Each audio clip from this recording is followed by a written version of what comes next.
ഏറ്റവും വലിയ Prithviraj fan boy ആയിട്ടുള്ള ധ്യാൻ ശ്രീനിവാസൻ അദ്ദേഹത്തിന് വെച്ചുകൊണ്ട് ഈ തിര 2 സംവിധാനം ചെയ്യുന്നതിനെ പറ്റിയിട്ടൊക്കെ സംസാരിച്ചിരുന്നു. അത് ഒരു പ്രൊജക്റ്റ് ആയിട്ട് മൗണ്ട് ചെയ്യുന്നതിനെ പറ്റി. അതിന്റെ ഇപ്പൊ റിയലിസ്റ്റിക് ആയിട്ടുള്ള ഒരു അപ്ഡേറ്റ് എന്താ? തിര 2 എന്തായാലും ചെയ്യും. ഒരു ഫാൻ ബോയ് സംഭവമായിരിക്കും.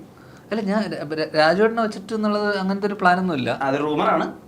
അപ്പം തിര 2 എന്തായാലും ചെയ്യും. പക്ഷെ അടുത്തൊരു പടം ഡയറക്റ്റ് ചെയ്ത് കഴിഞ്ഞിട്ടേ തിര 2 ചെയ്യുള്ളൂ.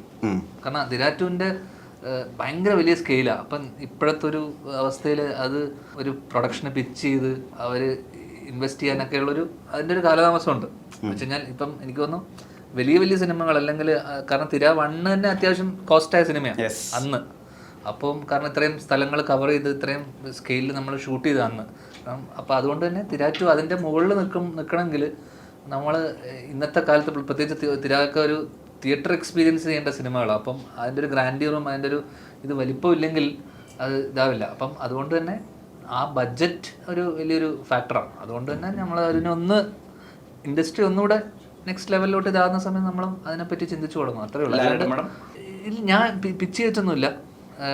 ഞാൻ ഇപ്പോൾ ഉള്ള കഥകൾ ആലോചിക്കുന്നുണ്ട്, കഥകളുണ്ട്. പക്ഷെ ഞാൻ അങ്ങോട്ട് ആ ഭാഗത്തേക്ക് ഞാൻ പോയില്ലെന്ന് വെച്ച് കഴിഞ്ഞാൽ ഒന്ന് അതിനേക്കാളും പുള്ളി വലിയ വലിയ സിനിമകളുടെ തിരക്കും പരിപാടി. അപ്പം ഞാൻ വെച്ചു അത്തരത്തിലുള്ള തിരക്കുകളൊക്കെ കഴിഞ്ഞിട്ട് ഏതെങ്കിലും ഒരു ദിവസം പോയിട്ട് ഒരു ഇതായിട്ട് എന്നോട് അവസാനം വിളിച്ച വർഷങ്ങൾക്ക് ശേഷം കണ്ടപ്പോൾ സാറ് വിളിച്ചു. എന്താ പറഞ്ഞ? You did an excellent job എന്ന് പറഞ്ഞു. അപ്പോൾ അല്ല, അതൊക്കെ വലിയ സന്തോഷം. കാരണം ഇങ്ങോട്ട് വിളിച്ച് നമ്മുടെ സാർ വിളിച്ചത് ഇങ്ങോട്ട് വിളിച്ച് ഒരുപാട് പേര് വിളിച്ചു അത് വർഷങ്ങൾക്ക് ശേഷം കഴിഞ്ഞപ്പോൾ. അതിലേറ്റവും സന്തോഷം തോന്നിയ വിളി കാരണം അവർ ചെയ്യാനിരുന്ന റോളായിരുന്നല്ലോ. കഴിഞ്ഞ ദിവസം ലാൽ സാർ മറ്റേ ഇൻ്റർവ്യൂവിൽ പറഞ്ഞല്ലോ.